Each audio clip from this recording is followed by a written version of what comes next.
Welcome to my education channel Akshar classes.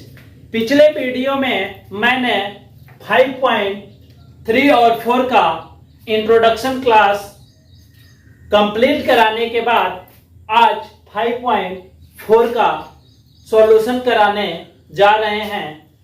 5.4 का question number 1 कहता है कि एक चतुर्भुज बनाइए और उसमें भुजा, कोण एवं शीर्षों के नाम बताइए।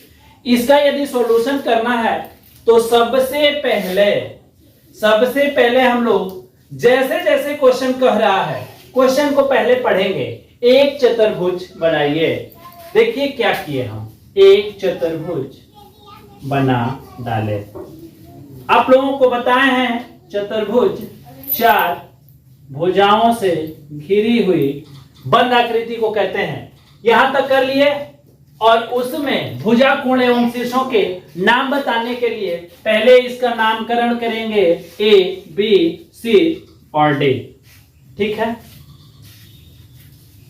जैसे ही इसका नामकरण किए तो अब यहां बताना है भुजा। ठीक है। इसके बाद बताना है कोण। ठीक है। इसके बाद बताना है शीर्ष। सब लिख डाले। चलिए इसको एक स्टेप आगे बढ़ाते हैं। भुजा को दर्शाने के लिए क्या करेंगे, लिखेंगे ए बी, और बताए थे आपको रेखाखंड से बनने वाले फिगर को ए बी लिख करके उसके ऊपर दर्शाना पड़ता है रेखाखंड। ए बी, दूसरा बी सी। ठीक है। इसके आगे सी डी और इसके आगे डी ए। ये हो गया हम लोगों का भुजा। अब कोण देखिए कोण कौन सा हुआ। इस कोण को लिखने के लिए हम लोग कहां से स्टार्ट करते हैं, डी ए बी। तो लिखेंगे कोण डी ए बी के बाद बी को लिखने के लिए ए से स्टार्ट करेंगे, ए बी सी के बाद सी को लिखने के लिए बी से स्टार्ट करेंगे, कोण बी सी डी, और डी को लिखने के लिए सी से स्टार्ट करेंगे, कोण सी डी ए। ये सभी कोण को लिख डाले। इसके आगे अब शीर्ष को बताने के लिए हम लोग पीछे के ही एक्सरसाइज से पढ़ते आ रहे हैं, जहां पे दो रेखाखंड एक बिंदु पे मिले उसे क्या कहते हैं, तो शीर्ष कहते हैं। तो यहां शीर्ष लिख डालिए ए बी सी और डी। ठीक है। यहां तक क्वेश्चन नंबर 1 हुआ कंप्लीट। अब आइए देखिए, समझिए कि क्वेश्चन 2 कहना क्या चाह रहा है। क्वेश्चन 2 कह रहा है दिए गए चतुर्भुज में बिंदु एम बाहिर भाग में, बिंदु एन अंतः भाग में तथा बिंदु पी चतुर्भुज पर दर्शाइए। बिंदु पी को चतुर्भुज पर दर्शाइए। तो पहले इसका नामकरण कर लेंगे ए बी सी और डी। कह रहा है कि एक चतुर्भुज, तो एक चतुर्भुज नामकरण कर लिए।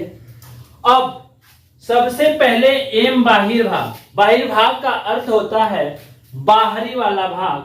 तो चतुर्भुज के बाहर एम को दर्शा दिए।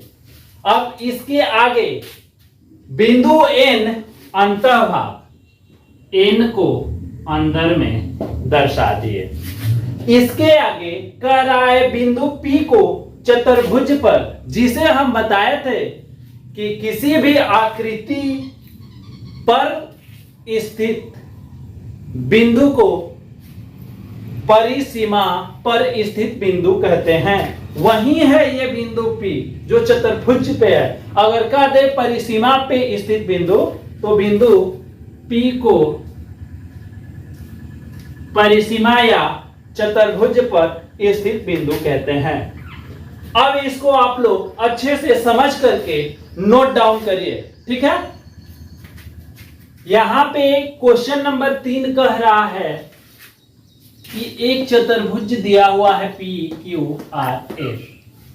अब इसमें कह रहा है कि आसन्न भुजा एवं सम्मुख भुजाओं के युग्म बताइए। तो आप लोग देखिए, आसन्न भुजा उसे कहते हैं जिस दो भुजा का एक कॉमन बिंदु हो। तो इसमें आसन्न भुजा होगा पी क्यू क्यू आर, जिसमें क्यू क्या है तो कॉमन शीर्ष है, ठीक है। तो पी क्यू क्यू आर और आर एस एस पी, देखिए इसमें एस और इसमें क्यू क्या है, कॉमन शीर्ष है। तो आसन्न भुजा होगा पी क्यू क्यू आर और आर एस एस पी, ठीक।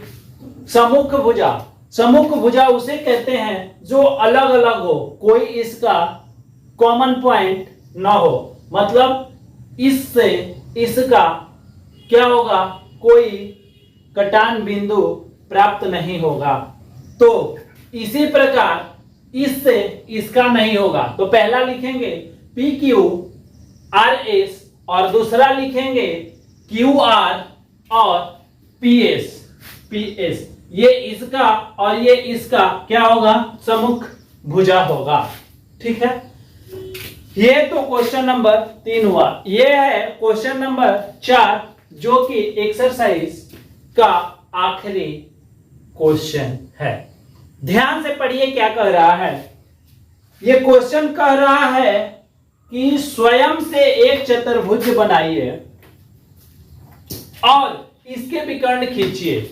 देखिए एक चतुर्भुज बना रहे हैं, ए बी सी डी, ठीक है।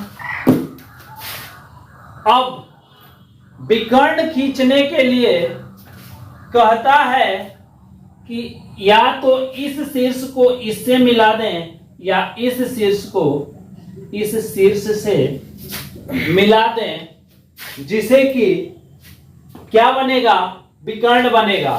दो सम्मुख शीर्षों को मिलाने वाली रेखाखंड के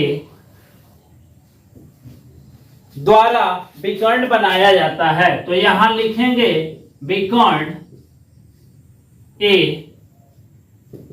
सी, ठीक है।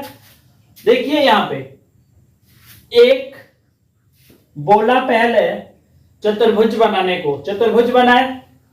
अब विकर्ण बनाने के लिए आपको बताए हैं वैसे ए को सी से मिला दीजिए, यही एक लंबी रेखाखंड क्या होगा, विकर्ण होगा, ठीक है।